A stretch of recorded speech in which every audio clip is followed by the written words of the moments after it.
ನಮಸ್ಕಾರ. ಜಗತ್ತಿನ ಇತಿಹಾಸದಲ್ಲಿ ವಿಜಯನಗರ ಸಾಮ್ರಾಜ್ಯದ ಸಂಸ್ಥಾಪನೆ ಒಂದು ಅವಿಸ್ಮರಣೀಯ ಐತಿಹಾಸಿಕ ಘಟನೆಯಾಗಿದೆ.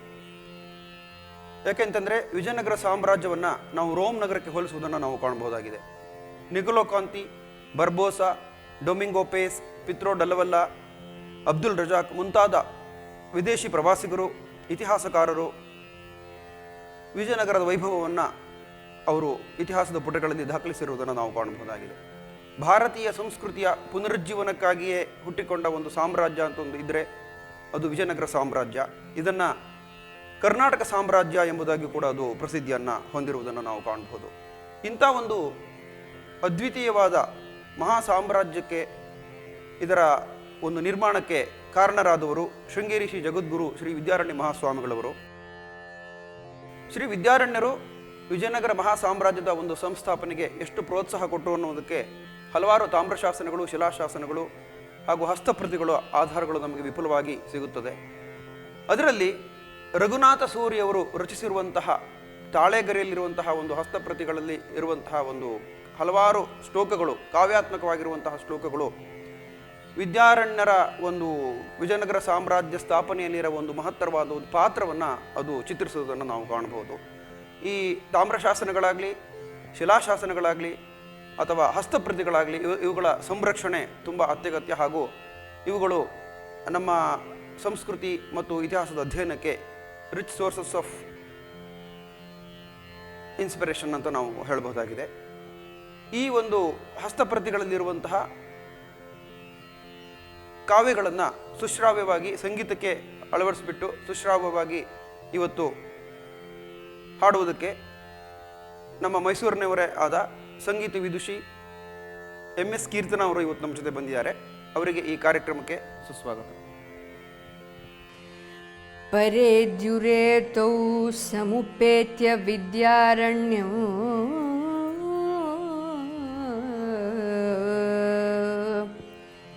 ವಿರೂಪಾಕ್ಷನಿಕೇತನಸ್ಥೋ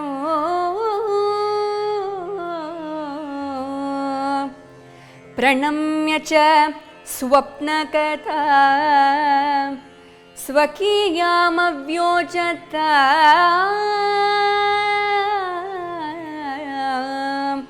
ಭಕ್ತಿವಿನೀತಿಯುಕ್ತೋ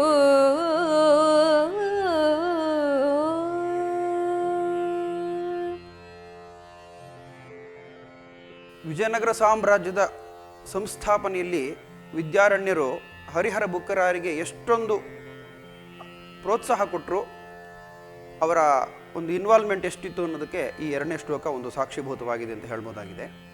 ಅಂದರೆ ವಿರೂಪಾಕ್ಷ ಸನ್ನಿಧಿಯಲ್ಲಿ ಹರಿಹರ ಬುಕ್ಕರಾಯರಿಗೆ ಒಂದು ಸ್ವಪ್ನ, ನೀವು ಹೋಗಿ ವಿದ್ಯಾರಣ್ಯರನ್ನ ಆಶೀರ್ವಾದ ಪಡೆದು ಅವರು ನಿಮ್ಮನ್ನು ಮಂತ್ರಿ ಮಾಡ್ತಾರೆ, ಆಮೇಲೆ ಒಬ್ಬರನ್ನ ಮಹಾರಾಜರನ್ನಾಗಿ ಮಾಡ್ತಾರೆ, ವಿಜಯನಗರ ಸಾಮ್ರಾಜ್ಯ ಸ್ಥಾಪನೆ ಮಾಡ್ತಾರೆ ಅಂಥೇಳಿ ಸಾಕ್ಷಾತ್ ವಿರೂಪಾಕ್ಷನೇ ಹೇಳಿದ ನಂತರ ಸಂಗಮ ಸಹೋದರರಾದ ಹರಿಹರ ಬುಕ್ಕರಾಯರು ವಿರೂಪಾಕ್ಷನ ಸನ್ನಿಧಿಯಲ್ಲಿ ತಪಸ್ ಮಾಡ್ತಿರ್ತಕ್ಕಂತಹ ಒಂದು ವಿದ್ಯಾರಣ್ಯರ ಹತ್ರ ಬಂದು ಅವರು ಭಕ್ತಿ ವಿನೀತಿಯಿಂದ ನಮಸ್ಕಾರ ಮಾಡಿ ತಮಗೆ ಬಿದ್ದಿರುವಂತಹ ಒಂದು ಸ್ವಪ್ನ ಕಥೆಯನ್ನು ಗುರುಗಳಿಗೆ ಸಮಕ್ಷಮದಲ್ಲಿ ಅವರು ಹೇಳಿ ನಿವೇದನೆ ಮಾಡಿಕೊಂಡು ತಮ್ಮ ಆಶೀರ್ವಾದವನ್ನು ಪಡೆಯಲಿಕ್ಕೋಸ್ಕರ ಬಂದಿದ್ದೀವಿ ಅಂತ ಹೇಳ್ತಾರೆ ಎನ್ನುವಂತಹ ಒಂದು ಎರಡನೇ ಒಂದು ಶ್ಲೋಕದ ಒಂದು ಅದ್ವಿತೀಯವಾದ ಚಿತ್ರಣವನ್ನು ನಾವು ಇಲ್ಲಿ ಕಾಣಬಹುದಾಗಿದೆ. ಆಗೇಶು ಸೂರ್ಯಾನ್ವಿತ ಶಾಲಿವಾಹನ ಶಕೆ ಗತೆ ಧಾತರೀರಾಧ ಶುಕ್ಲೇತಿತೌ ಚ ಸಪ್ತಮ್ಯ ವಿಧೇವ್ಯತಾನೀತ್ ಪುರಂ ಸ ವಿದ್ಯಾನಗರಾಭಿಧಾನೋ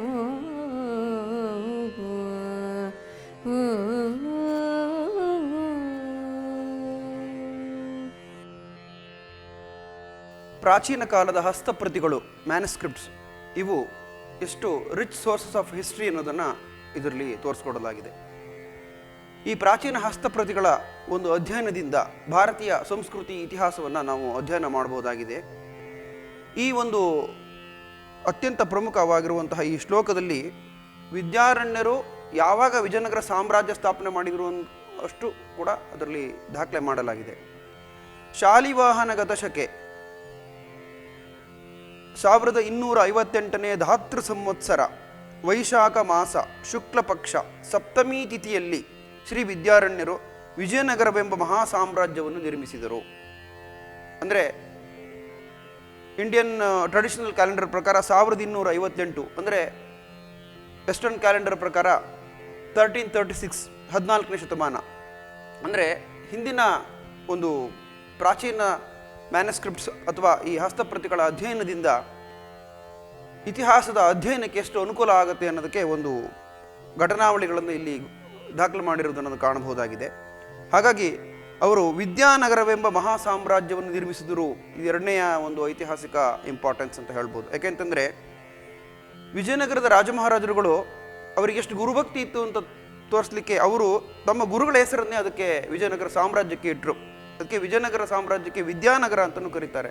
ಏಕೆಂದರೆ ಗುರುಗಳು ವಿದ್ಯಾರಣ್ಯರಾಗಿರೋದ್ರಿಂದ ವಿದ್ಯಾನಗರ ಅಂತಲೂ ಕರೀತಾರೆ. ಹಾಗಾಗಿ ಅವರ ಗುರುಭಕ್ತಿಯನ್ನು ತಿಳ್ಕೊಳ್ಳಿಕ್ಕೂ ಕೂಡ ಈ ಒಂದು 3ನೇ ಶ್ಲೋಕ ತುಂಬ ಸಹಕಾರಿ. ಅದಲ್ಲದೆ ವಿಜಯನಗರ ಸಾಮ್ರಾಜ್ಯದ ಡೇಟಿಂಗ್, ವಿಜಯನಗರ ಸಾಮ್ರಾಜ್ಯ ಯಾವಾಗ ಆಯಿತು ಅನ್ನೋದನ್ನು ತಿಳ್ಕೊಳ್ಳಿಕ್ಕೂ ಕೂಡ ಈ ಒಂದು ಮಹತ್ವಪೂರ್ಣವಾದ ಐತಿಹಾಸಿಕ ದಾಖಲೆ ಸಹಕಾರಿಯಾಗಿದೆ. ತತಃ ಸುವರ್ಣಸ್ಯ ಚಕಾರ ವೃಷ್ಟಿಂ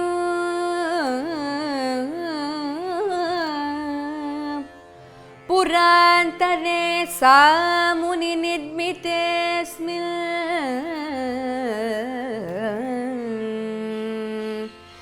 ವಿದಾಯ ಯಂತ್ರೋಧೃತಿರ್ಮತ್ರಂ ವಿದ್ಯಾರಣ್ಯೋಪಿ ಸಿಂಹಾಸನಮಾತತಾನ.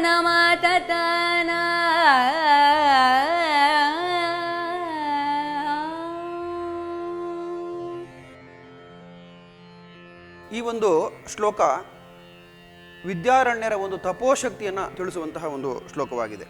14ನೇ ಶತಮಾನದಲ್ಲಿ ವಿದ್ಯಾರಣ್ಯರು ವಿಜಯನಗರ ಸಾಮ್ರಾಜ್ಯಕ್ಕೆ ಒಂದು ಸುವರ್ಣ ವೃಷ್ಟಿಯನ್ನೆಲ್ಲೇ ಮಾಡಿದರು ಅಂತ ಹೇಳಿ ಹಲವಾರು ಐತಿಹಾಸಿಕ ಆಧಾರಗಳಲ್ಲಿ ನಾವು ಕಾಣ್ತಾ ಬರಬಹುದು. ಸುವರ್ಣ ಹೊನ್ನಿನ ಮಳೆ ಗರಿಸಿದರು ಅಂತ. ಅಂದರೆ 14ನೇ ಶತಮಾನದಲ್ಲಿ ಅವರ ತಪಶಕ್ತಿ ಎಷ್ಟಿತ್ತು ಅನ್ನೋ ಈ ಒಂದು ಶ್ಲೋಕದಲ್ಲಿ ವರ್ಣಿತವಾಗಿದೆ. ಎರಡನೇದಾಗಿ ವಿದ್ಯಾರಣ್ಯರು ಒಂದು ಸಿಂಬಲ್ ಆಫ್ ಪ್ರಾಸ್ಪರಿಟಿ ಆಗಿದ್ದರು. ಅಂದರೆ ಅವರು ಎಲ್ಲಿ ಕಾಲಿಡ್ತಾರೋ ಅಲ್ಲಿ ವಿಜಯಗಳ ಸರಮಾಲೆ. ರಾಜರುಗಳು ಇವರ ಆಶೀರ್ವಾದದಿಂದ ದಿಗ್ವಿಜಯವನ್ನು ಪಡೆದರು, ಸಿಂಹಾಸನವನ್ನು ಪಡೆದರು.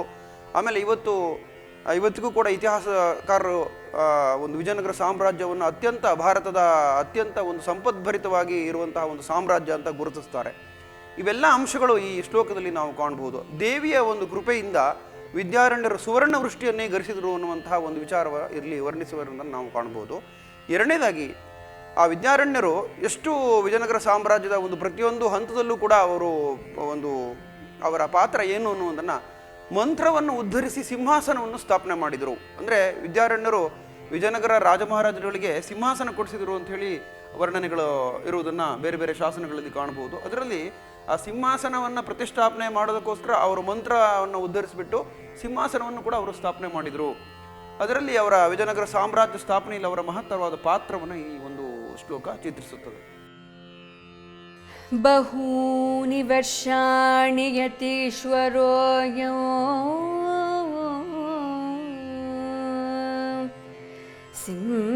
ಸಿಂಹಾಸನಸ್ಥೋ ಧರಣೀಮವಂಸನ್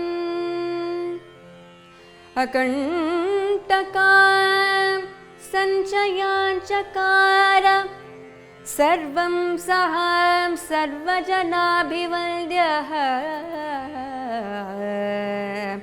ಸರ್ವಜನಾಭಿವಲ್ದ್ಯಃ.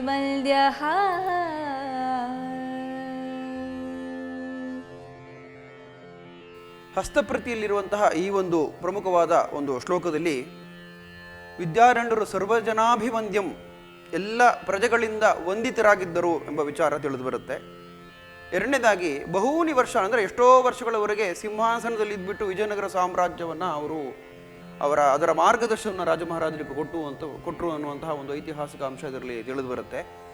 ನಂತರ ಅಕಂಟಕಂ ಸಂಚಯಾಂಚಕಾರ ಅನ್ನುವಂತಹ ಒಂದು ಪದ, ಅಂದರೆ ವಿದ್ಯಾರಣ್ಯರಿಗೆ ವಿಜಯನಗರ ಸಾಮ್ರಾಜ್ಯದ ಕಾಲದಲ್ಲಿ ರಾಜಕೀಯ ಪ್ರಕ್ಷುಬ್ಧತೆಗಳು, ಭಾರತೀಯ ಸಂಸ್ಕೃತಿ, ಅದು ದಕ್ಷಿಣ ಭಾರತದ ಮೇಲೆ ಪರಕೀಯರ ದಾಳಿ ಆದಂತಹ ಒಂದು ಪ್ರಕ್ಷುಬ್ಧತೆಯ ವಾತಾವರಣದಲ್ಲಿ ವಿಜಯನಗರದ ಸಂಗಮ ಸಹೋದರರಾದ ಹರಿಹರ ಬುಕ್ಕರಾಯರು ಅವರು ವಿದ್ಯಾರಣ್ಯರನ್ನ ಮೊರೆ ಹೋಗ್ತಾರೆ ವಿಜಯನಗರ ಸಾಮ್ರಾಜ್ಯ ಸ್ಥಾಪನೆ ಮಾಡುವ ಒಂದು ಉದ್ದೇಶದಿಂದ.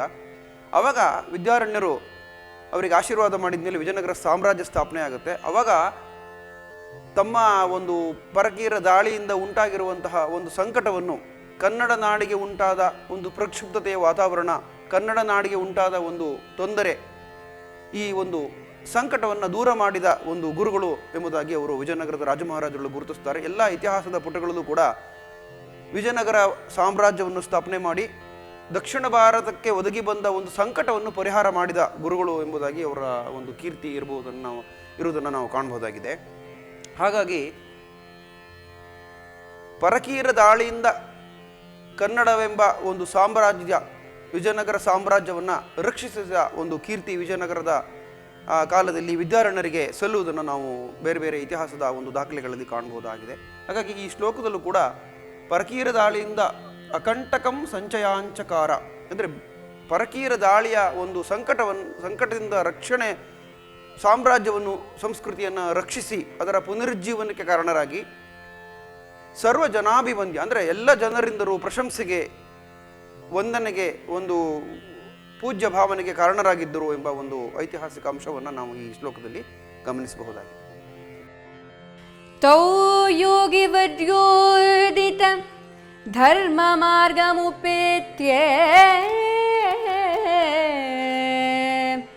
ಲೋಕಾನ್ ಕಿಲ ರಂಜಯಂತು ವಿತ್ತೋ ಸಮಸ್ತೋ ಮುನಿಪಾದಯುಗ್ಮೇ ಸಮರ್ಪಯಾಮಾಸ ತುರಾದರೇಣ ಸಮರ್ಪಯಾಮಾಸ ತುರಾದರೇಣ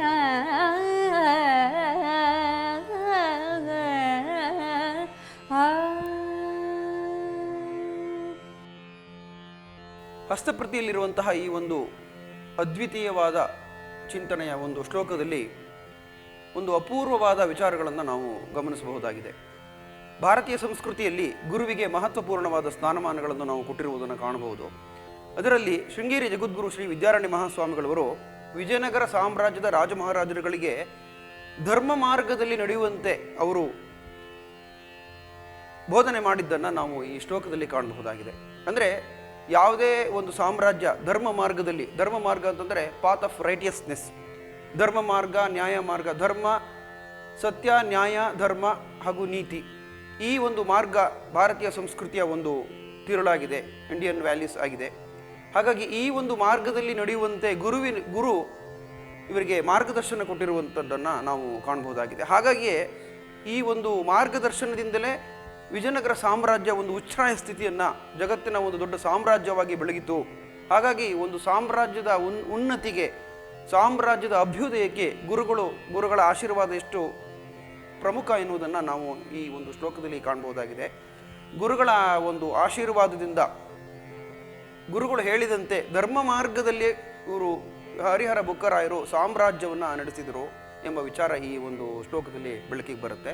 ಎರಡನೇದಾಗಿ, ಈ ಒಂದು ಗುರುಗಳ ಒಂದು ಆಶೀರ್ವಾದದಿಂದಲೇ ಈ ಸಾಮ್ರಾಜ್ಯ ನಿರ್ಮಾಣ ಆಗಿರೋದ್ರಿಂದ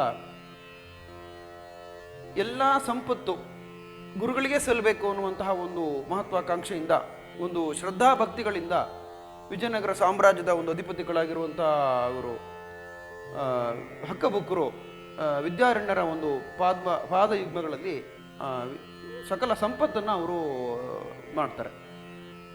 ಅರ್ಪಣೆ ಮಾಡ್ತಾರೆ. ಶ್ವೇತಛತ್ರ, ಮಕರ ತೋರಣ, ರಾಜಲಾಂಛನಗಳು, ಕಿರೀಟ, ಸ್ವರ್ಣದಂಡ ಇವತ್ತಿಗೂ ಕೂಡ ಶೃಂಗೇರಿಯಲ್ಲಿ ಅದು ಆಚರಣೆಯಲ್ಲಿದೆ. ಹಾಗಾಗಿ ಸಕಲ ರಾಜಲಾಂಛನಗಳನ್ನು ಅವರಿಗೆ ಸಮರ್ಪಣೆ ಮಾಡ್ತಾರೆ. ಹಾಗಾಗಿ ಈ ಒಂದು ಹರಿಹರ ಬುಕ್ಕರಾಯರಲ್ಲಿ ಇರುವಂತಹ ಒಂದು ಗುರುಭಕ್ತಿ, ಶ್ರದ್ಧಾಭಕ್ತಿಗಳು ಕೂಡ ಈ ಶ್ಲೋಕದಿಂದ ತಿಳಿದು ಬರುತ್ತೆ. ಎರಡನೇದಾಗಿ, ವಿದ್ಯಾರಣ್ಯರು ವಿಜಯನಗರ ಸಾಮ್ರಾಜ್ಯದ ಒಂದು ಸ್ಥಾಪಕರು ಹರಿಹರ ಬುಕ್ಕರಾಯರಿಗೆ ಎಷ್ಟು ಧರ್ಮ ಮಾರ್ಗದಲ್ಲಿ ನಡೆಯುವಂತೆ ಅವರು ಪ್ರಚೋದನೆ ಮಾಡಿದರು, ಸಾಮ್ರಾಜ್ಯ ಬೆಳಗಲಿಕ್ಕೆ ಕಾರಣರಾದರು ಅನ್ನುವಂಥದ್ದು ಕೂಡ ಅದ್ಭುತವಾಗಿ ಈ ವಿಚಾರಗಳನ್ನು ಈ ಶ್ಲೋಕದಿಂದ ನಾವು ತಿಳ್ಕೊಳ್ಬಹುದಾಗಿದೆ. ಹಾಗಾಗಿ ಈ ಹಸ್ತಪ್ರತಿಗಳು ಇತಿಹಾಸ ಮತ್ತು ಸಂಸ್ಕೃತಿಯ ಅಧ್ಯಯನಕ್ಕೆ ಅತ್ಯಂತ ಸಹಕಾರಿಯಾಗಿದೆ. ಇದರ ಸಂರಕ್ಷಣೆ ಅಗತ್ಯ. ಈ ಒಂದು ವಿಶೇಷವಾದ ಕಾರ್ಯಕ್ರಮಕ್ಕೆ ಮೈಸೂರಿನ ಸಂಗೀತ ವಿದುಷಿ MS ಕೀರ್ತನ ಅವರು ಬಂದು ಈ ಒಂದು ಹಸ್ತಪ್ರತಿಗಳಲ್ಲಿರುವಂತಹ ಒಂದು ಕಾವ್ಯಗಳನ್ನು ಸುಶ್ರಾವ್ಯವಾಗಿ ಹಾಡಿ ನಮಗೆ ತುಂಬ ಸಹಕಾರ ಕೊಟ್ಟಿದ್ದಾರೆ. ಅವರಿಗೆ ನಮ್ಮ ಪರವಾಗಿ ನಮಸ್ಕಾರಗಳು.